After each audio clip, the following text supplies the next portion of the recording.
প্রায় ১০০ বছর পূর্বে নির্মাণ করা হয়েছে এই হোভার ড্যাম, যা বর্তমানেও দাপটের সাথে পানির প্রবল স্রোত থেকে লক্ষ লক্ষ মানুষকে রক্ষা করে আসছে, সেই সাথে লক্ষ লক্ষ মানুষের বিদ্যুতের চাহিদা পূরণ করছে। ঝড় বৃষ্টি, জলোচ্ছ্বাস, বন্যা, ভূমিকম্প কোনো কিছুই যেন এই ড্যামকে নাড়াতে পারে না। কি আছে এই ড্যামের মধ্যে? কিভাবেই বা মানব ইতিহাসের অন্যতম একটি স্ট্রাকচার পাহাড়ের মধ্যবর্তী স্থানে এভাবে দাঁড় করানো হয়েছে? তো চলুন দেখে নেওয়া যাক কোন ইঞ্জিনিয়ারিং প্রক্রিয়াতে এবং কিভাবে কত শত চ্যালেঞ্জ মোকাবেলা করে অবিশ্বাস্য এই হোভার ড্যাম নির্মাণ করা হয়েছে।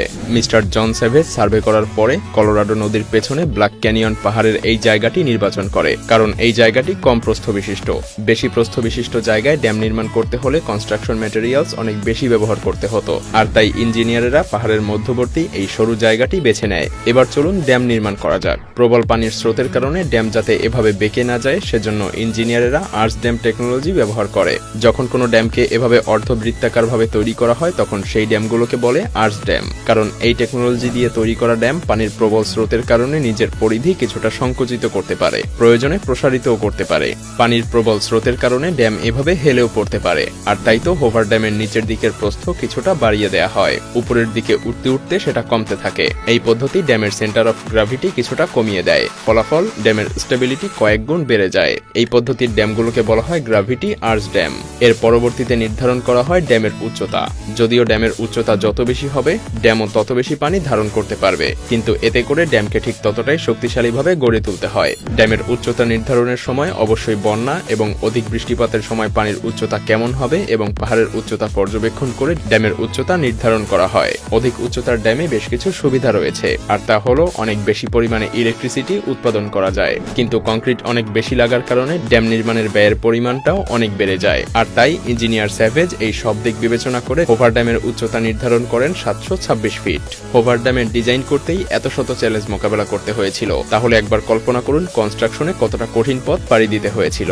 পাহাড়ের মধ্যবর্তী স্থানে ড্যাম নির্মাণ করতে হলে অবশ্যই পাহাড়ের এই উপরিভাগের পাথর অনেক শক্তিশালী হতে হয়, কিন্তু শত শত বছর ধরে পানির স্রোতের কারণে পাহাড়ের এই উপরিভাগের পাথরগুলো হয়ে গিয়েছিল ঝুরঝুরে। তাই কনস্ট্রাকশনের শুরুতেই প্রথম চ্যালেঞ্জ ছিল এই সমস্ত ঝুরঝুরে পাথরগুলোকে সরিয়ে ফেলা, যাতে করে পাহাড়ের সারফেসে শক্তিশালী কঠিন পাথরের আবির্ভাব ঘটে। আর এটা করার জন্য কারিগরেরা জ্যাক হ্যামারের সাহায্যে ড্রিল করে ডিনামাইট রেখে বিস্ফোরণ ঘটায়। ফলাফল, উপরিভাগের ঝুরঝুরে পাথরগুলো আলগা হয়ে যায়। করার আগেই নদীর পানি দুই পাশ দিয়ে প্রবাহিত করা হয়। এতে করে টেম্পোরারি ডাইভার্সনাল টানেল তৈরি করা হয়। স্টিলের পাইপের মধ্যে ঠান্ডা পানিও প্রবাহিত করা হয়, তবে পরিশেষে এই স্টিলের পাইপের মধ্যে কংক্রিট প্রবেশ করিয়ে পানি বের করে দেয়া হয়। ফলাফল, ব্লকগুলো আরো বেশি শক্তিশালী হয়ে ওঠে। এই পদ্ধতি এতটাই কাজে দিয়েছে যে আজ পর্যন্ত হোভার ড্যামে কোনো রকম ক্র্যাকের সৃষ্টি হয়নি। মজার বিষয় হলো, এই ড্যাম 1 মিলিয়ন লক্ষ হেক্টর জমি চাষাবাদের জন্য পানি নিয়ন্ত্রণ করে থাকে। এই ড্যামই তৈরি করেছে মানব নির্মিত সবথেকে বড় লেক। এত বড় ওয়াটার স্টোরেজ ফ্যাসিলিটির কারণে গ্রাউন্ড ওয়াটার রিচার্জ হয়ে ওঠে, যার ফলে শস্য ফলানো অনেকটাই সহজ হয়ে যায়। হোভার ড্যামের পরের উদ্দেশ্য পানির স্রোত নিয়ন্ত্রণ,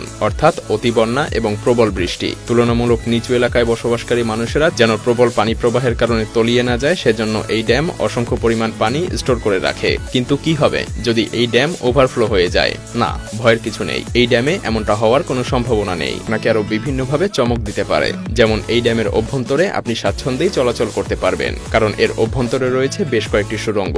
সুড়ঙ্গগুলোর আরো কিছু বৈশিষ্ট্য রয়েছে, আর তা হলো এই বিশাল আকৃতির স্ট্রাকচারের তলদেশে কিছু তরল স্রোত প্রবাহিত হয়, যা ড্যামের স্থিতি অনেকটা নড়বড়ে করে দেয়। আর তাই এই সুড়ঙ্গের মাধ্যমে সমস্ত তরল স্রোত তুলে নিয়ে বাইরে প্রবাহিত করে দেয়া হয়, যা হোভার ড্যামের স্থিতি আরো কয়েক গুণ বাড়িয়ে দেয়। আর এভাবেই তৈরি হয়ে যায় মানব ইতিহাসের অন্যতম একটি ঐতিহাসিক স্ট্রাকচার।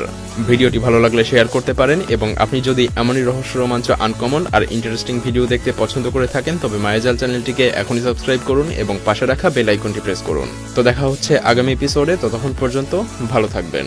ধন্যবাদ।